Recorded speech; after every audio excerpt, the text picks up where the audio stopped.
Maharashtra 39 news network. सत्य बातमी, ठाम भूमिका.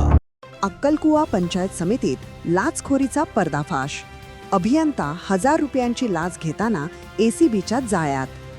अक्कलकुवा पंचायत समिती कार्यालयातच लाचखोरीचा धक्कादायक प्रकार उघडकीस आला असून घरकुल योजनेचा दुसरा हप्ता मंजूर करून देण्यासाठी 1000 रुपयांची लाच स्वीकारताना कंत्राटी अभियंत्याला लाचलुचपत प्रतिबंधक विभागाने एसीबीने रंगेहात पकडले. नरेश देविदास बोरसे असे आरोपी अभियंत्याचे नाव आहे. एसीबीकडून मिळालेल्या माहितीनुसार तक्रारदाराच्या चुलत भावाला जामली तालुका अक्कलकुवा येथे घरकुल योजना मंजूर झाली होती. पहिल्या टप्प्यातील 15,000 रुपयांचा हप्ता मिळाल्यानंतर दुसऱ्या टप्प्यातील 70,000 रुपयांचा हप्ता मिळवण्यासाठी प्रक्रिया सुरू होती. यासाठी बांधकामाचे फोटो काढून ते संकेतस्थळावर अपलोड करणे आवश्यक होते. ही जबाबदारी पंचायत समितीतील ग्रामीण गृहनिर्माण विभागातील कंत्राटी अभियंता नरेश बोरसे याच्याकडे होती.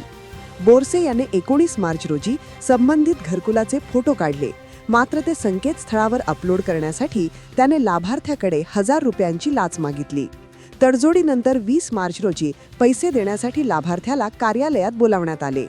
दरम्यान लाभार्थ्याने एसीबीकडे तक्रार नोंदवली.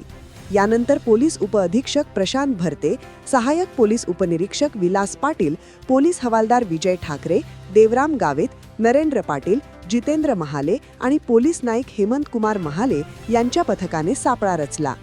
ठरल्याप्रमाणे आरोपी बोरसे याने आपल्या कक्षातच तक्रारदाराकडून लाचेची रक्कम स्वीकारताच पथकाने झडप घालत त्याला रंगेहात अटक केली. या प्रकरणी अक्कलकुवा पोलीस ठाण्यात लाचलुचपत प्रतिबंधक कायद्यान्वये गुन्हा दाखल करण्यात आला असून आरोपीच्या संपत्तीचीही चौकशी सुरू आहे. महाराष्ट्र 39 न्यूज नेटवर्कसाठी अजय राजपूत, अक्कलकुवा.